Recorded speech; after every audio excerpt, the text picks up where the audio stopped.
Hey, Dad, what's going to happen if you? How are you going to get your hair cut? Me, I'm not going to get my hair cut. I'm getting quite. Mine's getting a bit long. I'm going to have to start doing it myself. I don't need it.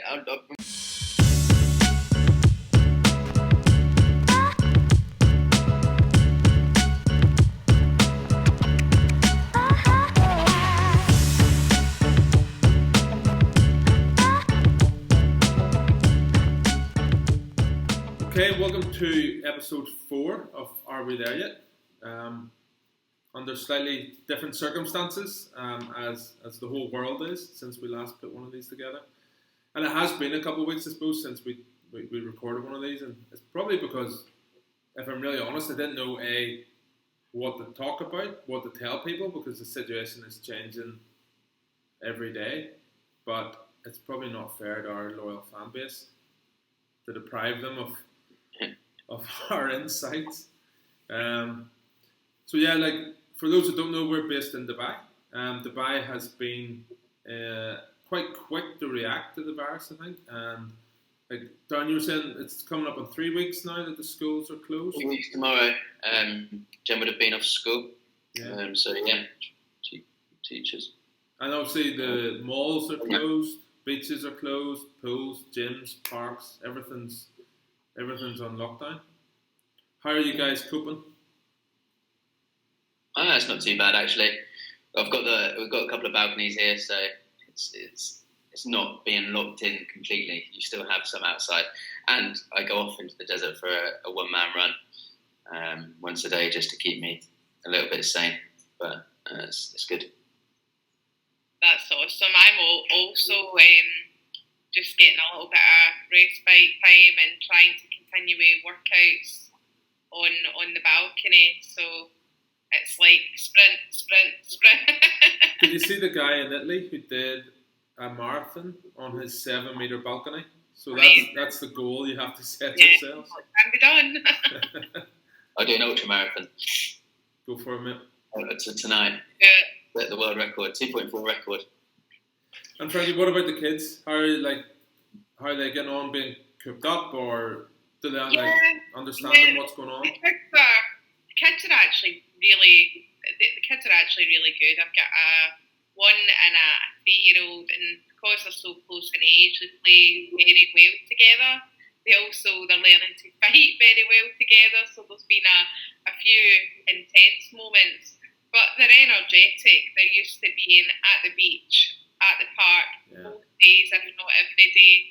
And these places are now closed, and there's only so much running around the garden and the living room that you can do. So I'm just trying to ramp up my imagination and my planning with making sure that they've got lots of activities there to keep them occupied. So activities that will keep their brain ticking over.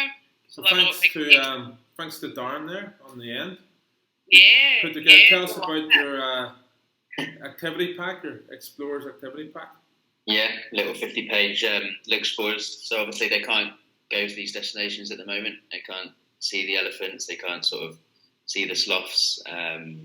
But we have made them a pack which they can cut out all these type of little cone people, Indonesian, Balinese people. You can make little toys of them. You can make a offering, which is like tradition in Bali. So all these things that they could do if they came on a trip to us, to Bali. Cool. So yeah, I think when we put the video up, we can put a link to that activity pack. So it's a 50-page activity pack for parents with young kids. Everything. Download it and enjoy it. And thanks to Darren for putting it together. I know you worked hard on it. So it's amazing. Like honestly, from my household to yours, thank you, because it really has. You're welcome. My hyperactive 3-year-old entertained, and she's loving it. Like she's really enjoying it. Yeah, I think it is like, keeping travel at the front of people's mind, and not only the kids, I think for us as well. Like we're certainly trying to focus on, what we can do next year, where we can go. We're still talking about travel and things like that. And for me, it's very important that we do that because, you have to stay positive. Absolutely. Absolutely.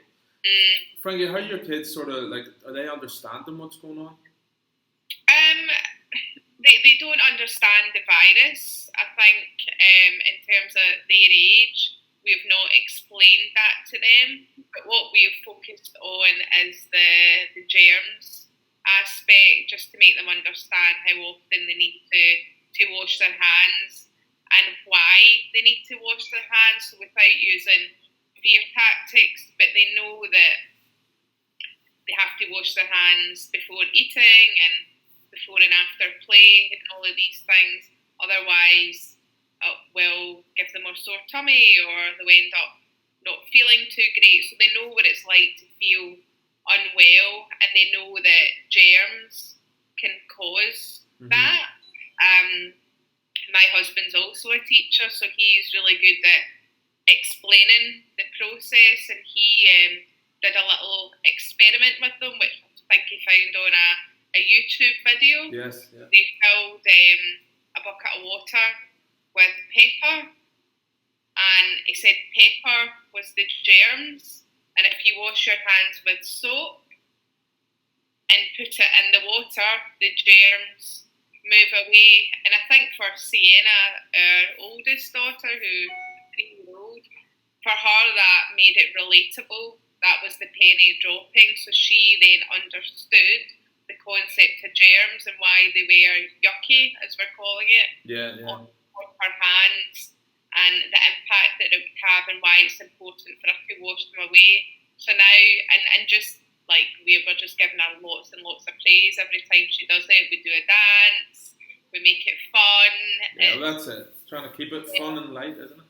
I think like, my son's a bit older. He's sort of 4.5, and he has been asking about it and sort of inquiring, what it, like a wee bit more about it. So we sort of had to think about how do we approach that. We're sort of like, we've never been one to hide from things. I think it's really important that the kids understand or know what's going on, because they pick up on moods and stuff like that so easily. So yeah, we have explained to him. We've talked about it. We've encouraged him to talk to us, so we can sort of see where he's going, because yourself, kids' imaginations run wild, and the last thing you want to do is, in his head, it's completely different from what it actually is. So, encouraging him to talk to us, staying positive about it, not saying, look, there's nothing to worry about, don't worry about it, don't worry, because it's quite a scary thing, but we're sort of saying, look, we're here together. As long as we do the things that you're talking about, washing hands, staying away from, social distancing, it'll be okay. So that he's part of it. But it's a weird one, for young children, definitely. Yeah, it's a worldwide thing as well, isn't it? Well, that's it. Yeah, like everyone's facing the same thing. It's crazy. Like, it's not often like everybody across the world is, you hear things in one country and stuff, but this is unbelievable. Shows that we all need each other. Exactly. Yeah. I think connected. It is always looking for the positives and stuff like this. Like, Frankie, we were talking earlier about like getting to spend more time at home. Darren, yourself as well. You're probably getting to spend more time with Jen. Yeah. And you sort of value things a bit differently. Yeah. She's doing a little dance over there. That's probably a lot more entertaining than us talking. But I think it is, like, I'm hoping that, once we come out through this, people remember this as well. Like, you don't want to go right back to the way it was before, and people like look for that more memorable things. Frankie, you were saying about like you start planning a bit of a family trip. Yeah, I mean, I think worldwide, I think I'm hearing a lot from people who are just using this time to take a moment and reflect and think about what is important, and letting go of a lot of the more material things in life that aren't. But certainly family and making memories is the top of most people's list that I know, definitely. And as an extended family, we had an amazing trip in Croatia 4 or 5 years ago. And our families all over the world, in the UK and Dubai, America, and we are looking at doing a reunion in Croatia just to recreate some of moments. And my dad, he's self-isolating alone in Scotland, so having these conversations and planning like this big trip that was so amazing the first time round, but now we're taking the grandchildren there, and it'll be even better. And that's definitely like keeping him going, I think, in a lot of ways, and we're all actually genuinely getting really excited about it. Well, maybe 2.4 can help out. Yeah, definitely. Staff discount, Rick. Well, yeah, like I think it is important to stay positive. I think for me, certainly one of the things I would say is, like, when you're looking at information, look at trusted sources, because there's a lot out there on social media, and there's a lot of scaremongering going on, and I think that can really hurt people when it comes to staying positive and stuff. So I've only been, really restricting it to like looking at like, WHO, NHS sites before all that sort of stuff. So, and listen to what we're being told to do.